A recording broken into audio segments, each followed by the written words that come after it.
What's up, guys? Paul here, and today I wanted to talk to you about the Fab Filter Pro-Q3. Now, why are we doing that? We're doing that because it's probably one of the most common questions I get on social media. What are the plugins you use most? What order do you use them in? All those kinds of production questions. Now, if you're familiar with this channel, you'll notice, or you have noticed, that it's mostly drum content, live concerts, tutorials, and that kind of stuff. But I definitely wanted to let you guys in on what I've been into more the last 5 to 7 years. I still play drums. I still love drums. The drum content will continue. But I definitely wanted to kind of let you guys in behind the scenes and have a place where you guys that do ask those questions can come, and these videos can just kind of archive on my YouTube channel, and you can kind of come and just make use of them however you see fit, whenever you see fit. So give us a like, give us a subscribe, would mean a lot. Really appreciate you guys and hope you enjoy it. All right, guys, let's get into it here. So here is the Pro Q3 and a few of the practical things that I like about the window sizability here is you have actually 5 different window size options to choose from. A lot of plugins are not giving you that kind of flexibility, and I think with this plug, you'll see that a lot of the visual stuff that they do is extremely helpful. One thing I didn't know, up here in the right-hand corner of the plugin, you've actually got a full screen option, which is pretty sweet. You don't see that too much. I most likely won't use that too much, but it is cool if you need it or if you wanted to really dig in. Another way to get in close is to kind of just hover here over the band that you want to zoom in on. And if you just click and drag up, you can really zoom in on any frequency that you want. So it's just another way of getting just really in close and being able to, carve out whatever frequencies you're dealing with at the time. I definitely use this more as a subtractive EQ. Not often boosting. I think sometimes when you're adding this on a master bus or if you're using it in mastering, you can do some cool mid-side stuff and clean up low end and add some wideness. And I'll show you that a little later in the video. But other than that, I'm usually using other EQs for adding some color and pretty harmonic distortion and all that good stuff. Not usually with this guy. For those of you who may just be starting out or haven't been producing for long and are wondering, this definitely, I wouldn't at least use this plugin to go boosting too many frequencies on too many different channels. But it is amazing for its visuals, and one visual I wanted to talk about was the sidechain frequency visuals.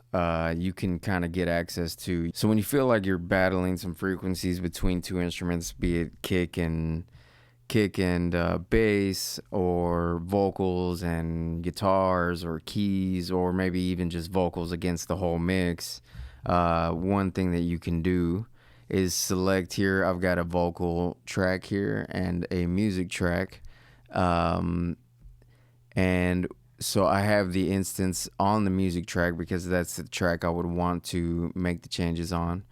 And you go down here and you're going to select the track. It's going to see all the different instances of Pro Q3 here, and you'll select the track you want to be able to check against. And we'll just make sure we're in the right place here.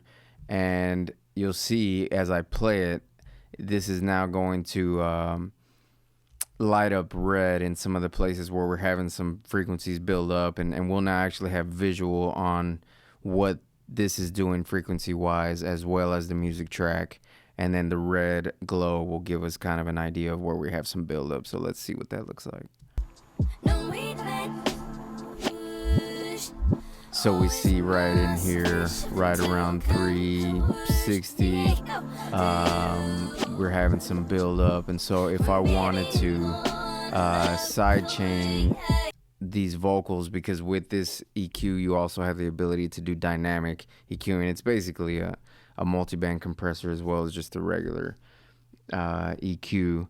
So what you can do in that case is, what we'll do, and you can do this in any DAW, I'm pretty sure this is what you would need to do. We'll create a mono aux or bus. We'll create, we'll put it on bus 1 here. We will create an output to bus 1 so that gets signal, and we will make our key input here bus 1. So now this bus will be sending the vocal reference track here through bus 1 to this band that we're gonna put here at right around 3:30ish. Close this in. And one other thing I love about this is you can actually solo that band. So you'll hear behind the vocals that we're hearing just this frequency of the music of the musical track. And so what we can do is go in here, we'll make this dynamic, and here we will select between the actual audio of the music track, or we can select the sidechain input. So now you'll see as I play this, nothing's going on, and give it a little more space here. You can tell right now on that band that's selected there's no compression happening, no sidechaining going on, and as the vocals come in, you'll see that start to pump. And so that's a great, and this, you're gonna do this a lot with kicks and basses, and like I said, if you wanted to do this particular instance of vocals against the track, or just find a way to make more space for your vocals in your mix, this is a good way to do that. The other cool thing about this dynamic EQing is that it's not just a compressor, it's also an expander. So we can sidechain some expansion in if you wanted to do that. But yeah, so just really awesome tools, really valuable tools with the visuals, and so many things that you can do.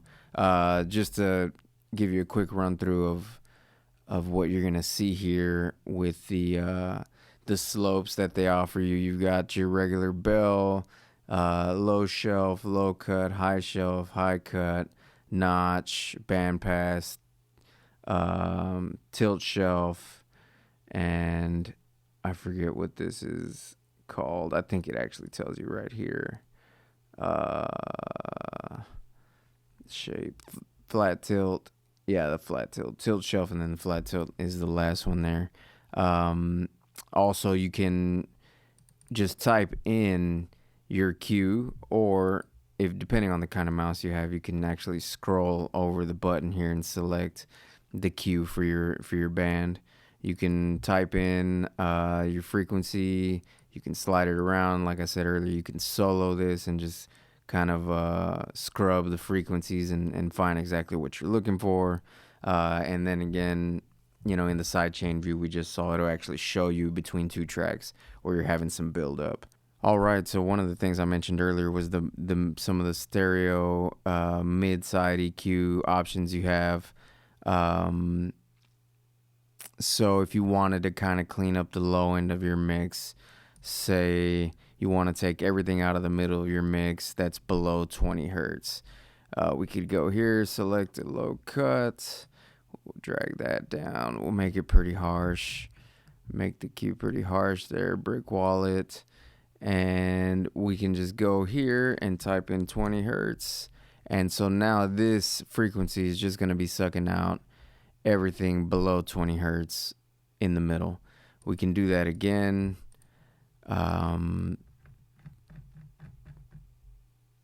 We can put this one at 60 hertz and make it the sides. So we're actually going to take out more low end from the sides. That should help us to perceive a tighter low end, more in the middle. And that's a really cool function for your master bus, or for any mastering you may be doing if you are a mastering guy. Another thing you can do, producer trick, you can do this on any bus, your keys bus or your BGV bus, or anything you wanted to create some wideness in. You could do the same thing here. We can create a high shelf. I'll just kind of exaggerate it here for the visuals. And then we can make this a side boost. And we're way down here. I'm obviously not using the audio for this, but just kind of getting big visuals for you to be able to see exactly what's going on. And doing this can really kind of help create a perceived wideness to your mix or to whatever group of instruments you wanted to do that to.